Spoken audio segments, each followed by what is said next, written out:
tackling WPA and WPA2, Section 4. In this section, we're going to take a look at the fundamentals of WPA and WPA2 security. Then we're going to set up a WPA2 access point, and we're going to break it using 3 different mechanisms. We're going to do it using aircrackng and Kali Linux, we're going to do it using Wi-Fi Pi, and finally using our Android device and NetHunter. WPA and WPA2 security. In this video, we're going to take a look at a brief history of WPA and WPA2 security. We're going to look at the theory behind how WPA2 security works and the flaw that we're going to expose inside WPA2 security so we can crack into these networks during our penetration tests. What is WPA? Well, there's a version 1 and a version 2, and version 1 is called Wi-Fi Protected Access. It was developed as part of the original 802.11i standard in 2003 to fix the issues with WEP and the security in wireless networks. Because WEP had that initialization vector that was only 24 bits, what did they do? Well, they came up with TKIP. TKIP is a temporal key integrity protocol. It creates a unique 128-bit key for each and every packet on the network to use with your Ravis cipher for encryption. This solved the 24-bit initialization problem by adding it up to 128 bits.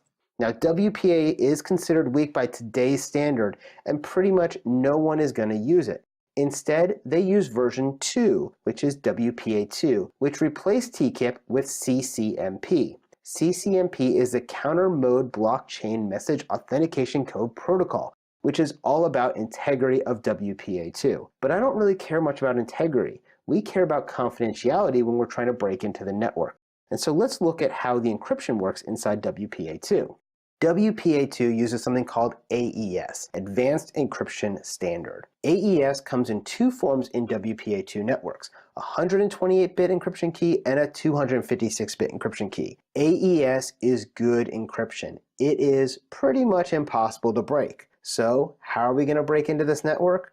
Well, we're not going to break the encryption key. Instead, we're going to have to break the password because AES and CCMP gives very, very good security for WPA2. It provides confidentiality and integrity of the data on the network by encrypting it using AES and giving integrity from CCMP encryption ciphers. When you put these 2 things together, they are, as of today, still extremely secure. But we can still break the password to break WPA2 security. Because if the user is using a bad password or a weak password, we're going to be able to break in the network. And that's what we're going to focus on in this section. We're going to focus on how brute force and dictionary attacks are used to break a password. You can use brute force, you can use a dictionary attack, or a modified form of a dictionary attack called a rainbow table. Any of these 3 things are able to be used to break into WPA and WPA2 networks, as we're going to demonstrate in this section.